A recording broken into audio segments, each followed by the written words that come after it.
All right, FightHype.com. Sean Zattel here with undefeated Omar Juarez, fresh off a dominant victory over Elias Araujo this past Saturday on Fox. Man, Omar, let's get right to it, man. In what areas did you feel like you were able to grow in this dominant 10-round decision over Araujo? Man, it was. I feel like it had a lot to do with my confidence, and I was very comfortable in there. Most importantly, but those were, physical abilities that I knew that I had within me. I just had to really display it in the ring. And it took me a while, to adjust, but I feel like, I was comfortable in there. Were you surprised he stood up for 10 rounds to the punches you were putting on him, especially to the body? Yeah, bro, honestly, yeah. Mm-hmm. I think you saw in the last round, like, I was already getting frustrated, just throwing until he fell. But, I mean, it's all good, the knockout. It doesn't always happen. Right. It was surprising because, some guys, they're tough. They can take it to the chin, but usually everybody, you hit them enough times to the body, they give out. But yeah. Why do you think he was able to sustain that punishment? There's just fighters out there like that, man. There's some that could really take a hit, but, it happens. It happens. I was just glad that, I left no stone unturned in the training camps. That way I was in shape to do that for 10 rounds. But it was definitely one of my toughest fights to this day. I mean, you made it look like it wasn't as tough, but do you think, you're 21 years old? Do you think some of that is you're still growing into your body and the power still coming along? Yeah, definitely. I do feel like I'm getting stronger, but I do feel like 2-3 years, I'm going to be a lot stronger than I am today. Definitely. Was there a middle part in the fight where you started to feel the fatigue and then you caught the second win and gained control again, or? Yes and no. Not really. Honestly, it kind of went by real fast. I remember getting there like in the 9th round, back to the corner, and telling my cornerman, I was like, all right, 3 more, right? And we all thought I had 3 more rounds left, and it turns out I had just 1 more. Like, my air was actually pretty good. I did get a second win, like you're saying, but I feel like I could get it on like 2-3 more rounds, honestly. What do you feel? What kind of identity do you feel like you're forging in the ring right now? Are you a technical fighter? You think you're becoming a technical? Yeah, I'm trying to. Yeah, basically, I'm trying to show that I have the power, I have the speed, I can be smart, I can brawl, I can box, I can. I'm not just a one-dimensional fighter. That's exactly what I'm trying to show. Did you watch back tape yet on the fight, or do you not do that? Yeah. No, yeah, I did. And there's a lot of stuff that I still have to work on. And that's exactly what I do every fight. I try to beat my last performance. Every fight, I'm always trying to compete against myself. So, next fight, I'm going to be looking at all my mistakes and make sure I don't make those again. You share with us any of the things, in particular you want to improve on after watching the tape? Yeah, I feel like I took a lot of unnecessary, punishment. I am trying to last a lot in the ring, but small things here and there, yeah. What was that? Were you staying inside too much, or why did you feel like maybe you were taking more punches than you needed to? Again, you won almost every round, but still. Yeah. No, I just felt like, that was his only game plan, was to go front, was to put pressure on me. And I wanted to show him, psychologically, your game plan's not going to work. So I felt like that's why I was in there, a little too much. Mm-hmm. And, looking forward, man, at the rest of the division, what do you think about Ramirez versus Taylor? It's going to be a technical fight, very technical fight. Josh Taylor's a very technical fighter, but we'll see, man. We'll see. I know that if Ramirez gets him on the inside, that's his game plan. That's his game, fighting on the inside. So, we'll see, man. We'll see, because I was really impressed with Josh Taylor's performance against Prograis. That's when I was like, "Whoa, man, who is this guy?" But it should be a really good fight. At 21, 11 fights in, how far do you feel like you are from facing guys like that? I'm not sure, man. I'm really not. I try to take it one fight at a time, and I am getting comfortable. I am getting a little bit more dangerous, but I still have a lot of work to do. I'm gonna just take it fight by fight and remain humble and just look at the opponent that's in front of me, But I'm still growing, and still developing as a fighter. Do you feel like, it's good to be chopping at the bit, but is there a little too much in boxing of guys when they're coming up and they already want to talk about, they already talk as if they want the big fight and they're ready for the big fight, and maybe they should do something more along the lines of you are? Do you think that's a little too much in the sport right now? Yeah. Well, it's not so much that. It's just, I'm just trying to be as realistic as possible. I don't want to sugarcoat anything. At the end of the day, I still am a prospect. I just feel like, this is my life. This is my whole career. This is my profession. I'm not going to put it on the line asking for a fight that I'm not ready for. So I'm, taking it fight by fight. You want to be actually fully ready when that time comes. Yeah, absolutely. Right.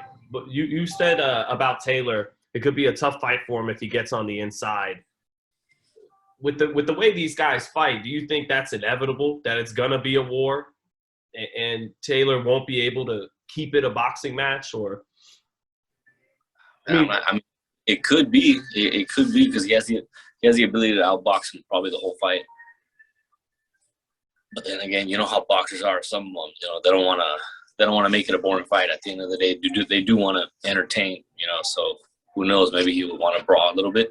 So it's just one of those fights where you want to see what happens. You don't really go for any other boxers. You're just like, I wonder what's gonna happen. Kind of like Tank and Barrios. That's another fight where you're just like, man, it could go this way, it could go that way, basically. You don't give the edge to Tank in that fight? You think it's a 50-50 fight, Omar?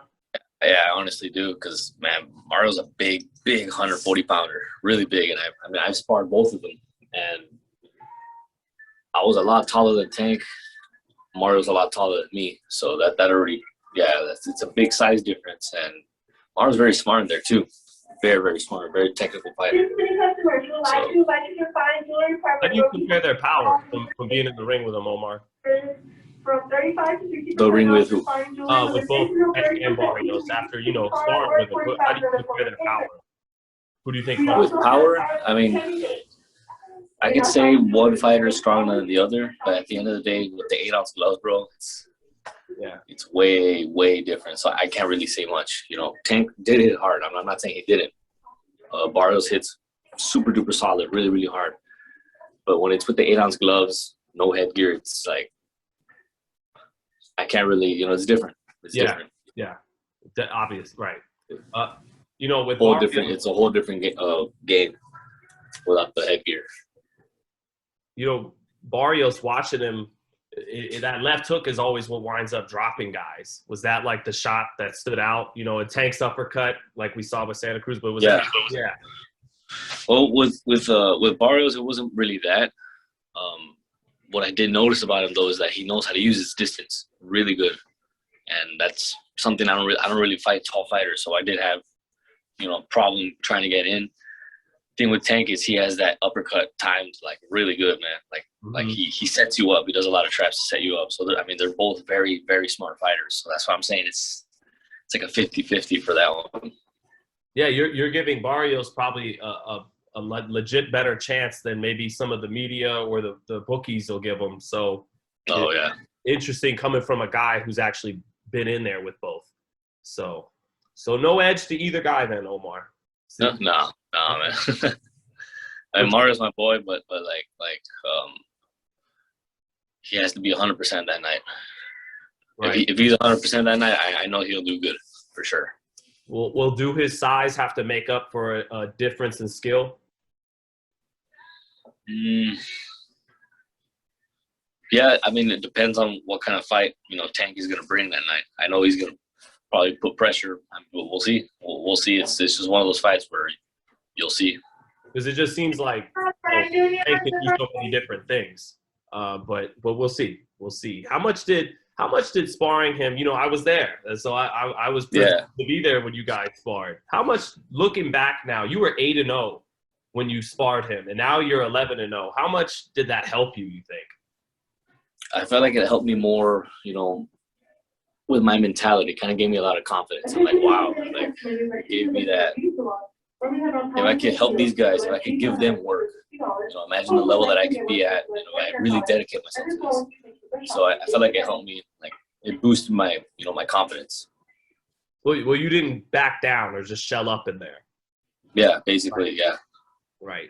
So, I had something else for you, Omar, but oh yeah, that's right. Well, but speaking of how you were 8-0 and then 11-0 now, since you fought 4 times during the pandemic, how did you not let what was going on in the world affect what you're doing in boxing?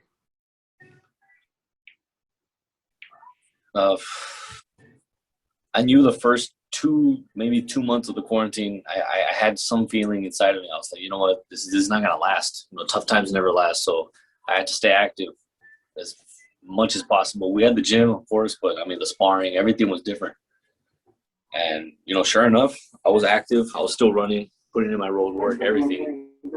And they called us maybe 5-6 weeks in advance, and they told us, all right, we're gonna have our first show. It's gonna be a Fox, and we're checking the fighters of who's ready, and we were ready to go, man. So ever since then, it's just been blessings. Where will you be training out at for your next fight? I know you go to Cali, Nevada. Where are you going to be training?